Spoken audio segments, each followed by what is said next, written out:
Yo, what is going on, guys? And welcome back to 365 Analytics. And today we are back with another Tuesday and another episode of the 365 Recap on the channel today. And I hope you all enjoyed your Thanksgiving weekend, Black Friday, did some shopping, enjoyed the jam-packed college football rivalry weekend, a packed NFL slate across the weekend, and had fun doing whatever you did. Because I sure did. We have a lot to talk about in today's episode, going over a ton of things in the football world. But yeah, before I get into today's video, if you guys do enjoy today's video, please like, subscribe to the channel, and turn on post notifications for more content exactly like this. We're going to be switching today's episode up a little bit. We're going to be going over college football playoff bracketology since I'm recording this on Tuesday before the college football playoff rankings officially come out tonight.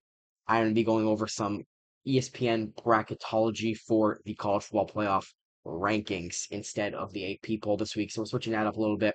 We're going to be doing our second week in a row of the NFL standings, going over those at the end a little bit. So we have a lot to talk about as always. But first order of business, it was rivalry weekend in the college football world. Obviously, last week in the regular season is officially shut. The door is shut on the college football regular season. The playoffs are beginning in a few weeks. Conference championships are this weekend. So, yeah, we have a lot to talk about. We're gonna go to FBS once we get to conference champions. But yeah, here we go.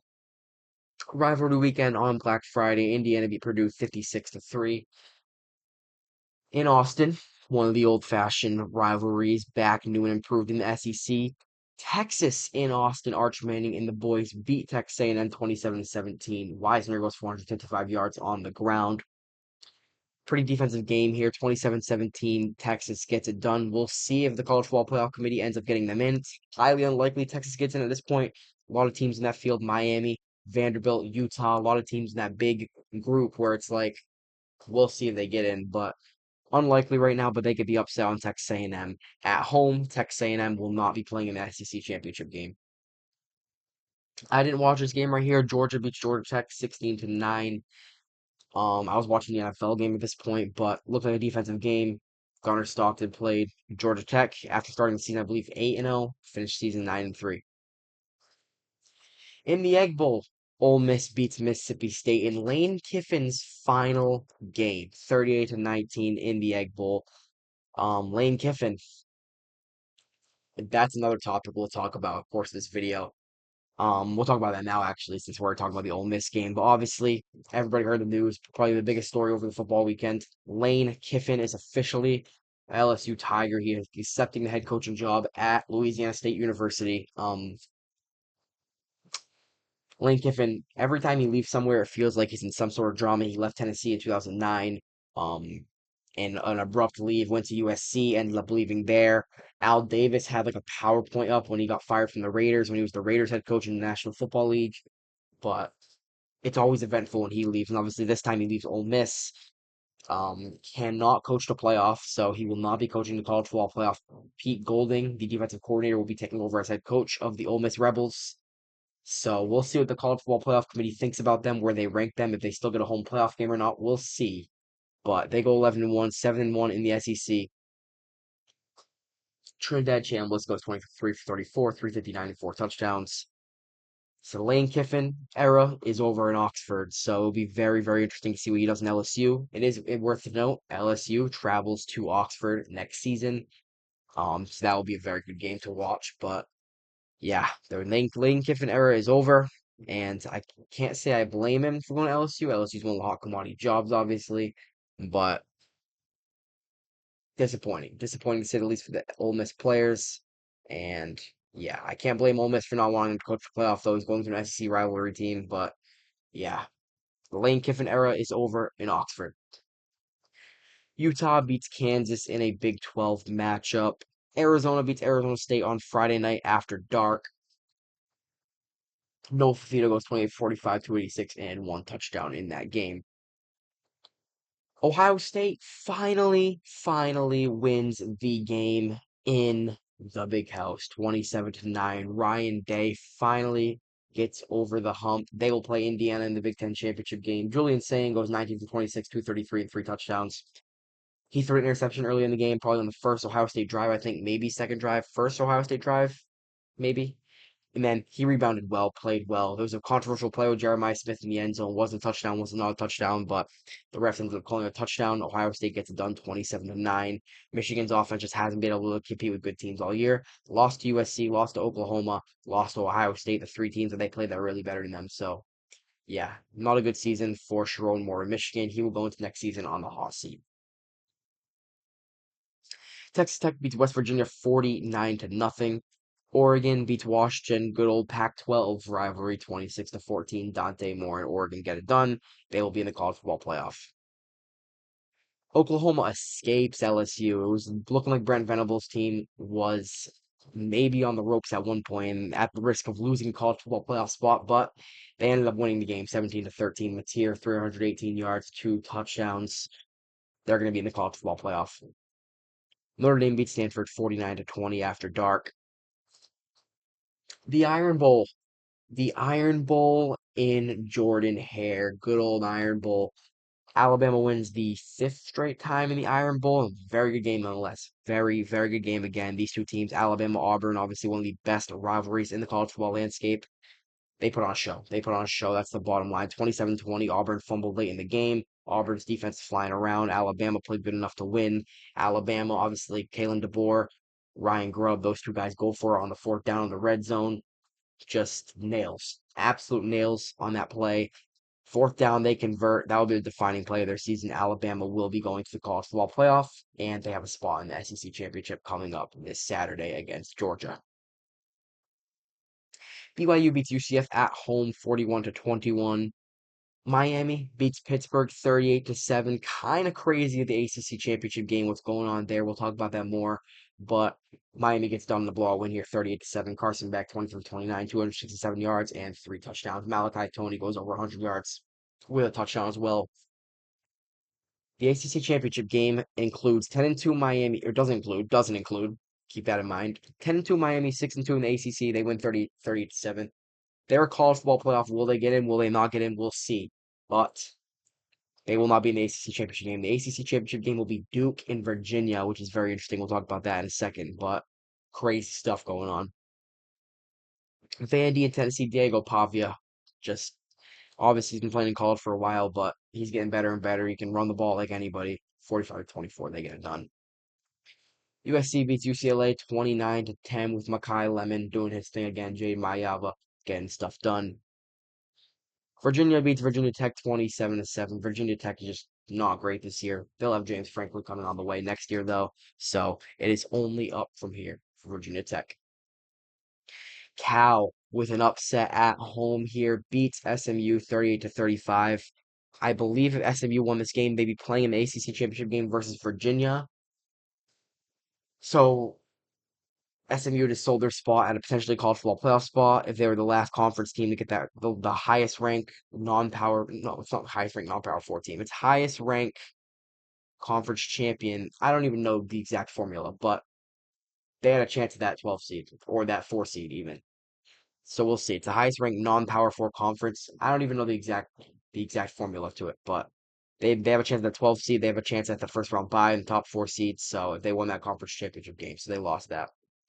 And Tulane beat Charlotte 27 to nothing. John Summerall ended up taking the Florida job, but he will still be coaching Tulane if they end up getting a college football playoff spot. So yeah, that will be very interesting. Conference championship weekend. The regular season in college football is over.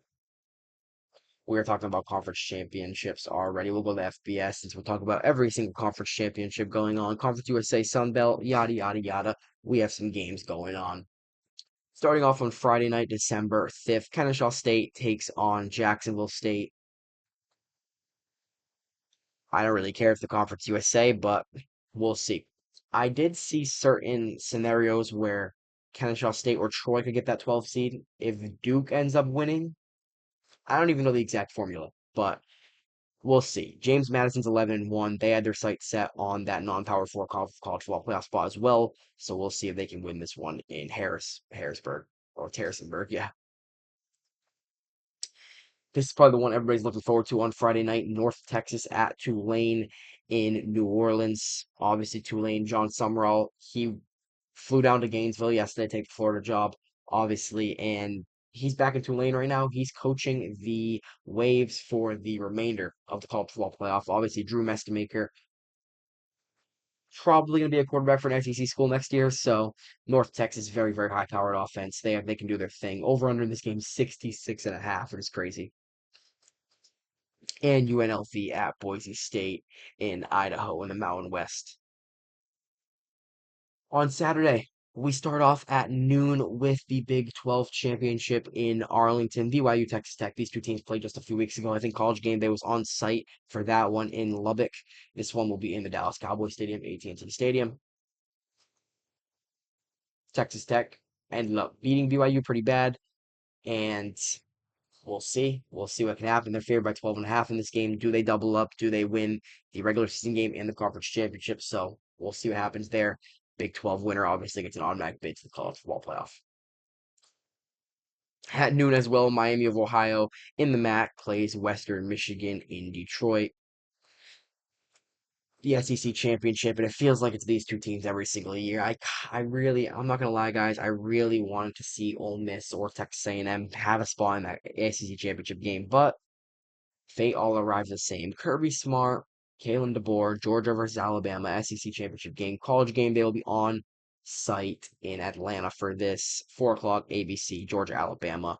11-1, 10-2. Winner obviously gets your automatic bid, gets your top four seed in the first round bye. Number one, number two. These two teams did not play in this regular season. This one will be in Indianapolis, basically an Indiana home game. 12-0 versus 12-0. The final two undefeated teams in FBS. Shock College Game. They didn't go on site for this one, but in Indiana, Ohio State will take off on Fox. And you have 7-5 Duke versus 10-2 Virginia in the ACC championship game at 8 o'clock in Charlotte. So yeah, Virginia's only favored by 3.5 in this game. I'd slam Virginia -3.5, but yeah, that is your college football scoreboard for the conference championship weekend. After this, obviously, next week will be able to look very, very different on this episode next week. Obviously, we have Army Navy weeks. That's all we have to preview next week. After that, you got a ton of bowl games. You got New Year's Six bowl games. You got a ton of bowls going on. And then, obviously, December 19th, the college football playoffs. So we're nearing the end here. We really are nearing the end. So now let's talk about the college football playoff bracketology since I'm recording this before the rankings actually come out. But let's go over some college football playoff bracketology. Change of plans. I ended up recording this part everything. After everything, the NFL part, the college football part. This is the last part I'm recording after the outro, but I ended up finishing this video before, or I should say after, the college football playoff rankings officially came out, and we have this week's 12-team college football playoff bracket to go over on the episode. Next week, obviously, the rankings come out on Sunday. The official college football playoff rankings and the official bracket that we will have going to the playoff will come out on Sunday. So obviously, we will have that to display on next week's 365 recap. But yeah, this is your college football playoff bracketology, not really bracketology. It's the official Week 15 12-team college football playoff rankings from ESPN. That they displayed on ESPN today. But this is your bracket right now. If the playoffs started right now before conference championship weekend. Number one seed, obviously, the Ohio State Buckeyes. Number two seed, obviously, Indiana. Number three seed, Georgia. Number four seed, Texas Tech. Not really any surprises there. Your five highest ranked conference champions. Those are your four first round buys. Your top four highest ranked teams. Obviously, this will depend what happens with Ohio State and Indiana. Both those teams might get a first round bye anyway, but no matter the result of that game. But depending on Georgia lose to Alabama, we'll see. We'll see. There's a lot of variables that go into it, but we'll start with the 5-12 game. Oregon, the 5 seed, no really surprise there. 12 seed is your fifth highest ranked college football conference champion. So there is a way Duke can technically get in. Tulane's a big contender for this spot. North Texas, the winner of that game could potentially be here. James Madison's a contender there. So a lot of teams could potentially be in that 12 seed. The 9 versus 8 matchup This one, if it started today, would be in Norman. These two teams played a few weeks ago. Obviously, Oklahoma came out the win. I think Oklahoma's a really good matchup for Alabama. Obviously, Ty Simpson, John Mateer, those two teams will really match up well with each other. Kalen DeBoer versus Brent Venables, really offense versus defense. So that would be a very interesting game nonetheless. 11 versus 6. This is the fourth highest ranked conference champion playing in the first round here, and they would go to Oxford for this game. Obviously, new head coach Pete Golding. Ole Miss is out the door, so it will be an interim head coach. Well, Pete Golding's technically the permanent head coach now, but he would host this game if the bracket started today. So 6 versus 11, this matchup will be in Oxford. It seems like the committee isn't discounting anything that Ole Miss has done, even with Kiffin gone. And this is the one I'd say I'm a little disgusted about. Texas A&M at 7's fine. They're hosting a college football playoff game in the first round, number 7. Their road, they got Indiana next round, so I don't really have an issue with that. Notre Dame being in the playoff over Miami is kind of criminal. That's my biggest issue, I'd say. Obviously, if you remember all the way back in week number 1, Miami beat Notre Dame. Notre Dame started 0 and 2. Notre Dame also played Texas A&M earlier in the year. They lost that game. That's besides the point here. But Miami has the head to head over Notre Dame. I think you have to take head to head into high account. I know. Miami's lost some games. They're both two lost teams, and Miami beat Notre Dame. There's no excuse not to put Miami in playoff over Notre Dame, in my opinion. In my opinion, Miami has the better resume. Miami has the head to head. There shouldn't be a debate there. But whatever the committee says, the committee gets. So that's really what it is. And yeah, now that I recorded this after everything, that's your week 15, 12-team college football playoff bracket. If the college football playoff started today, we will have the official bracket on Sunday morning, before the NFL games start, obviously. So hope you're excited for that. But yeah, now I recorded this after, so it feels weird saying this. But now let's talk about the National Football League. Thanksgiving weekend in the National Football League, obviously. Thanksgiving weekend is always jam-packed with games. You have games on Thanksgiving, games on Black Friday now for the past few years. Your full Sunday slate as usual, and all 16 teams played. I mean, all 16 games, 32 teams this weekend. No bye weeks. Next week will be the final week with bye weeks. So, yeah, we have a lot to talk about in this sport. On Thanksgiving, we had a jam-packed slate. We'll talk about the best first. Joe Burrow is back. Burrow's return. 5 Ravens turnovers. The Bengals win 32-14 on the road in M&T Bank Stadium on Thanksgiving primetime in Joe Burrow's return. The defense played their best performance in probably 2 years. That's my main takeaway. Another takeaway: Lamar Jackson is probably clearly hurt. I'd say probably clearly injured. Something's not right with him. He hasn't been as mobile. He just hasn't been as good since he's been back from the injury. But I want to talk about Burrow here. Burrow's back, 24-46, 261 yards, 2 touchdowns. Bengals get the win on the road. And somehow we are very alive in the AFC North race. 4-8. Pittsburgh and Baltimore both sitting at 6-6 right now. We'll talk about the standings more in a few minutes, but the AFC North is a terrible division this year, obviously.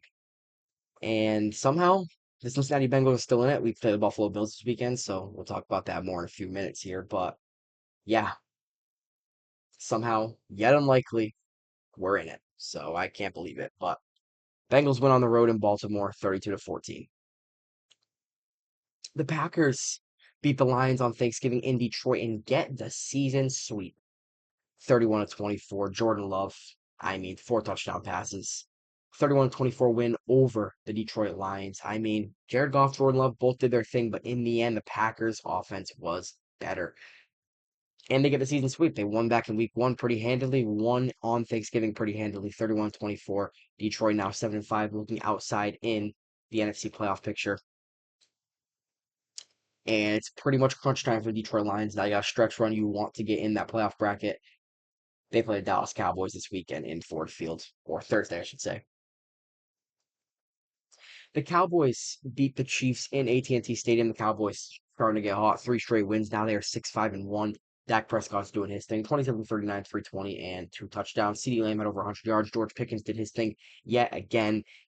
Cowboys go to 6-5-1. The Kansas City Chiefs are 6-6, 1-5 on the road. They're starting to lose these one-score games. The luck has not been there like it was last year. And yeah, Kansas City Chiefs pretty much have to run the table to get in the playoffs at this point. 11-6, maybe 10-7 gets you in, but highly unlikely. They have a pivotal matchup coming up against the Houston Texans this weekend, who are 7-5, coming off a few big wins, the best defense in the National Football League. So not an easy test, no matter what. So yeah, we'll see if Mahomes can do it. You can never count out the Kansas City Chiefs, but not looking good right now. The number one seed in the National Football Conference, the Chicago Bears, get the win 24-13 in 24-13, 24-15 in Lincoln Financial Field. One thing to say, the Bears run game. That's really it. Kyle Monangai, DeAndre Swift, both guys went over 100 yards rushing. The Eagles defense could not stop either of those running backs. They both did their thing. Eagles offense at this point getting a ton of boos from the crowd in Lincoln Financial Fields.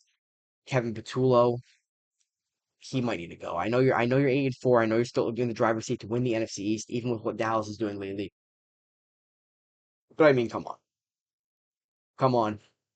Kevin Patullo, the offense just doesn't look good. They aren't playing to the level they were last year with all the talent you have on your offense. Jalen Hurts, AJ Brown, Saquon Barkley, Devontae Smith, all the guys you have, Dallas Goedert, an elite offensive line. AJ Brown did have a good game in his own right, but something's got to change here. I don't know if it's players. I don't know if it's play calling. I don't know if it's Sirianni just not wanting to make change. I don't know what it is, but something's got to change. On the Sunday slate, the 49ers beat the Browns 26-8 in Cleveland. Brock Purdy got it done, spoiling Shedeur Sanders' home debut. Jacksonville beat Tennessee 25-3 on the road. The Jacksonville Jaguars get their third straight win. Trevor Lawrence played a little bit better than he did, obviously, against the Cardinals. I shouldn't say a little bit, way better. 16 for 27, 229 yards, two touchdowns. Jacoby Myers did his thing, had his best game as a Jaguar. They got it done. Tennessee goes to 1-11, 0-7 in Nashville. One of the highlight games of the weekend. Houston goes into Indianapolis, Lucas Oil Field, and gets it done in a narrow victory, 20-16. CJ Stroud was back, and he won the game. He didn't necessarily play well, but when you have an elite defense like the Houston Texans will, you can win every single game possible, and they did. They did. That's the bottom line. Daniel Jones dealing with a little bit of fractured fibula. He's playing football. He didn't look bad necessarily, but the Texans defense is a force to be reckoned with. Will Anderson Jr., Danielle Hunter, all the guys they have on defense. And they step 1 inch closer to winning that division. They're 7-5. Indianapolis 8-4. Jacksonville's 8-4. It's a very tight AFC South race. And they get a 2016 win in Indianapolis. They will rematch in an NRG Stadium in a few weeks. Miami beats New Orleans at home 21-17. Devon Achane signature game here. 122 carries, 134 yards, and one touchdown. Got it done. In MetLife Stadium, in a rainy environment, the Jets beat the Atlanta Falcons 27-24. Tyrod Taylor gets his first win this year as a starter for the New York Jets. Even with the right Bijan Robinson playing well, 23 for 142 and touchdown. Adonai Mitchell having 8 for 102 and one touchdown as well. His best game, maybe a career game, is definitely his best game with the New York Jets. So they get it done. Tampa Bay squeaks past Arizona 20-17. Even with what Brissett is doing, he's completing a lot of passes, throwing a lot of yards, and throwing the ball a lot. Trey McBride's playing well, playing like arguably the best tight end in the National Football League. Tampa Bay gets done. The Carolina Panthers pull off an upset at home versus the Los Angeles Rams, 31-28. The Carolina Panthers, like, they're so week to week. They are so week to week. You never know what team you're getting out of them, but Bryce Young played well. He did. Ted McMillan caught a touchdown. He played well. Matthew Stafford was under pressure a little bit. He turned the ball over a few times. I think he had 3 turnovers. It says right here, actually. I think he threw 2 picks and had one fumble. 6 game win streak comes to an end for the Los Angeles Rams. They lose the number one seed in the NFC for now, yet still being the Super Bowl favorites. Really just a roadblock for Matthew Stafford. Drake May might have took the lead for the MVP race based on his performance on Monday and Stafford's performance on Sunday, but Patriots have a bye this weekend, so we'll see what ends up happening with that race. The Seattle Seahawks shut out the Minnesota Vikings 26 to nothing. The Seattle Seahawks defense actually had 42 fantasy points in my league, which is insane. 26 to nothing. Max Brosmer started for the Minnesota Vikings in this game, and it was a disaster, man. Four interceptions, not a good performance for Max Brosmer, and Seattle won the game. Buffalo goes into Acrisure Stadium and wins the game 26 to 7. Buffalo's run game was really just pounding the Steelers all night long. 32 carries, 144 yards. This is the most rush yards I believe a visitor has had in Pittsburgh in a very, very long time. It's been years. A historically bad rushing performance defensive wise for the Pittsburgh Steelers, both with the quarterback Josh Allen and the running back James Cook.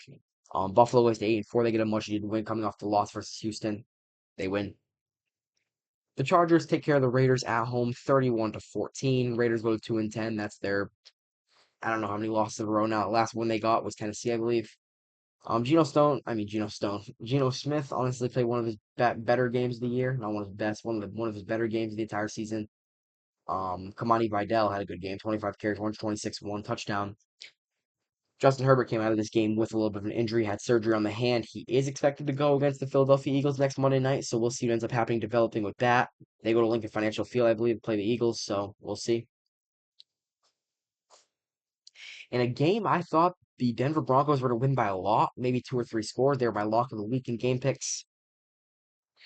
This ended up being a beautiful game. 27 to 26 overtime game. It goes to overtime. It's 2020. Denver gets the ball, or I should say, the Commanders defer. Denver gets the ball. Bo Nix driving down the field. Touchdown 27-20. Marcus Mariota comes back on the field, drives Washington down. They go for two, which is 1000% the right decision by Cliff Kingsbury and Dan Quinn, by the way. And Nick Benito saves the day, bats down the pass. Washington had a wide open receiver in the end zone, which would have been a 2-point conversion successful, would have been the win 28 to 27. But Nick Benito saves the day. Denver escapes in what was a huge game for the AFC playoff seeding, huge game for the one seed race in the AFC playoffs. Denver still has Green Bay coming up. Like they still have Los Angeles coming up. They still have Kansas City again. So they still have some very tough teams to play, but big win for Denver. And on Monday Night Football, the Patriots beat the Giants pretty handily, 33 to 15. Drake May had a pretty good game. Still not 300 yards, but a pretty good game nonetheless. 24-31, 282 touchdowns and two touchdowns. Hunter Henry did his thing as always, and the Patriots got past them. They haven't lost into week 3, which is crazy to say. Started the season 1-2. They're 5-2 at Gillette Stadium, and they win 33 to 15 in Gillette, and a full 16 game slate Thanksgiving weekend. Hope you guys enjoyed sports this weekend. Did some Black Friday shopping, enjoyed some of the college football games and all that. But let's preview week 14 real quick before we talk about this week's standings, and then we'll get up out of here. On Thursday Night Football this Thursday, it's a big NFC matchup for playoff seeding, arguably an elimination game, if you want to call it that, for both of these teams. You have the Dallas Cowboys, who are 6-5-1, taking on the Lions, 7-5 in the Motor City. Detroit now, they haven't looked great. They're on the outside looking into the NFC playoff picture. Very, very similar to the Dallas Cowboys, except they've looked on the opposite side of the spectrum. They've looked very good. They've won 3 games in a row, wins versus the Eagles and Chiefs. So we'll see. Dallas definitely looks like a better football team right now. But in Detroit, we'll see him on our State Brown status. He went out in the first quarter of the Thanksgiving game. We'll see if he plays. But yeah. The Bengals and Bills play Allen versus Burrow, obviously on Fox Orchard Park. If the Bengals win this game, they're very alive. They're very alive. I will say it like that. The AFC North is very, very weak. Baltimore and Pittsburgh play this week, which we'll talk about more in a few minutes, or a few seconds, I should say. But yeah, I'm excited. Burrow versus Allen. Bengals coming off a win. Hopefully, we can make a little bit of a run. I'm keeping my hope low because obviously, still very unlikely to win the division. Winning the division is the only path at this point. Still got Baltimore again next weekend at home in Paycor. So we'll see. I'm keeping my hope low right now. I'm just gonna hope for the best, and we'll see what the Bengals can do. And yeah, go Bengals, obviously. Seattle and Atlanta play in Atlanta. Tank Bowl, huge game for draft seeding here. Tennessee goes to Cleveland to play Shador Sanders and the Browns. Cam Ward versus Shador Sanders, two friends. That should be an interesting game. Washington and Minnesota play in Minneapolis. Matchup number 2 between these two AFC East teams, Miami and New York in MetLife. Also, a divisional rematch in the NFC South. These two teams played a few weeks ago. It's the Saints and the Bucks in Raymond James Stadium. Huge, huge game in the AFC South race. 8-4 versus 8-4. The first of two matchups between these two teams in the next few weeks. Indy and Jacksonville. This one is in TIAA Bank Field. This is a big game. 8-4 versus 8-4. What can Trevor Lawrence do? What can Jonathan Taylor do? Can Jonathan Taylor rematch? I mean, not rematch, but rebound off a few mid performances in a row. We'll see.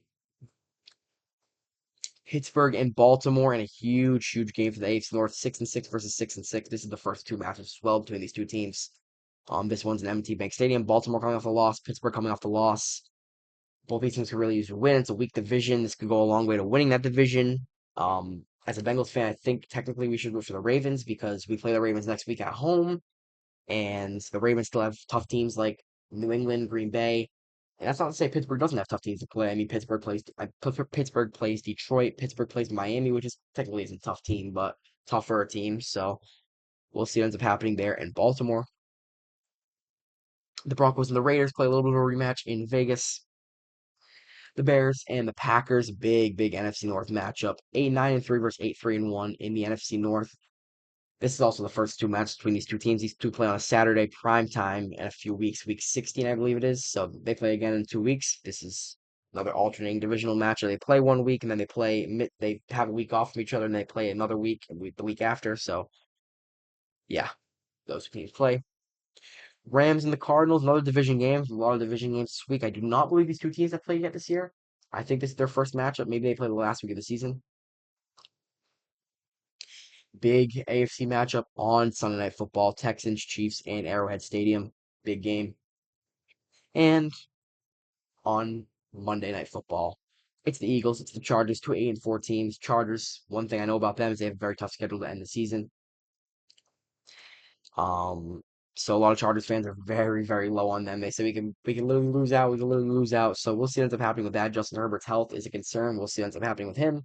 And Philadelphia's reeling a little bit. Philadelphia hasn't looked like a powerhouse at all. So we'll see what ends up happening there. But now let's talk about the standings. And yeah, then we'll sign off. And here are your NFL standings going into week number 14. Start off with the AFC East. New England Patriots have a three-game lead right now at 11-2. Buffalo Bills are sitting at 8-4. Patriots are on a bye right now. They'll sit at 11-2 going into week 15. Buffalo's 8-4. If Buffalo wins this weekend, they can tighten up a little bit. These two teams play against each other in Foxborough in week 15. If if the Bengals end up beating the Bills this weekend, Bills drop to 8-5. New England have 11 wins. New England could technically lock up the division in week 15, so we'll see what ends up happening there.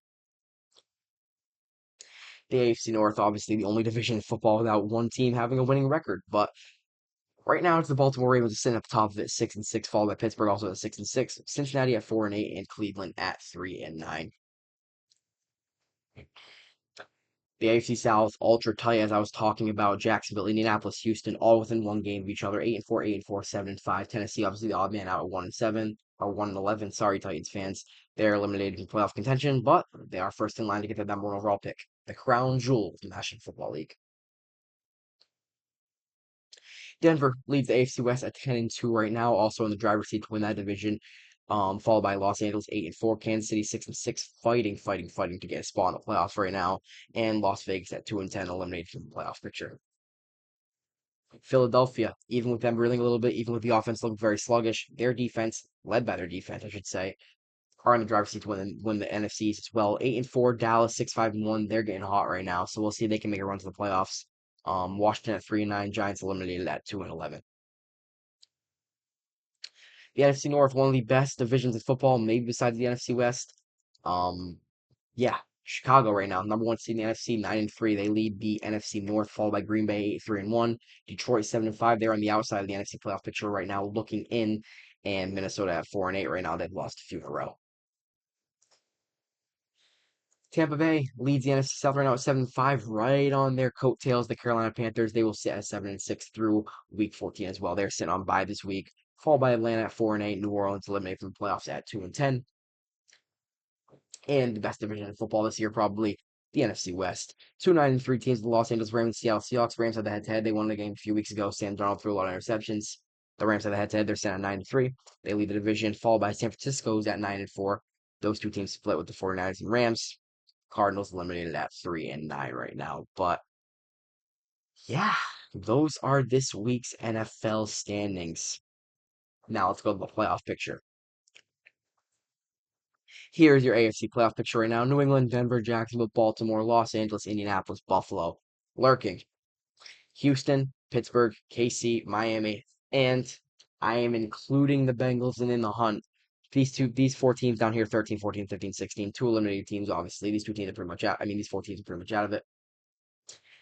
The Bengals, the only reason the Bengals are even in it right now, and the Dolphins technically, I shouldn't say Dolphins, but the only reason the Bengals are technically in it right now is because they can still win the AFC North. The Bengals are not getting a wild card spot, pretty much impossible at this point. Yeah, that's the AFC playoff picture. NFC, Bears, Rams, Eagles, Bucks, Seahawks, Packers, 49ers, followed by the lurking column, Detroit, Dallas, Carolina. That's pretty much caught off right there. You have a 10-team playoff field in the NFC. 7 of those 10 teams can get in that playoff field. All of these teams down here pretty much eliminated from the thing going on here, but yeah, that's your NFC playoff picture, and those are your NFL standings going into week number 14. And yeah, that's going to do it for today's episode of the 365 Recap. If you guys did enjoy, please like, subscribe to the channel, turn on post notifications for more content exactly like this. We will have game picks this Thursday. We'll be back on Thursday, obviously. We had Wednesday game picks last week because of Thanksgiving weekend, but we will have game picks on Thursday of every single week number 14 NFL game. Only 14 games this week. We have our last week with bye weeks, 4 bye weeks: New England, Carolina, San Francisco, and who's the last one? I can't think of the last team on bye. Um, I don't know, but I know San Francisco, New England, Carolina are definitely on bye. Yeah, I hope you guys enjoyed today's video. Enjoy the weekend of football. Obviously, we have game picks on Thursday, so stay tuned for that. This is the 365 recap. Hope you guys enjoyed the episode, and as always, go Bengals.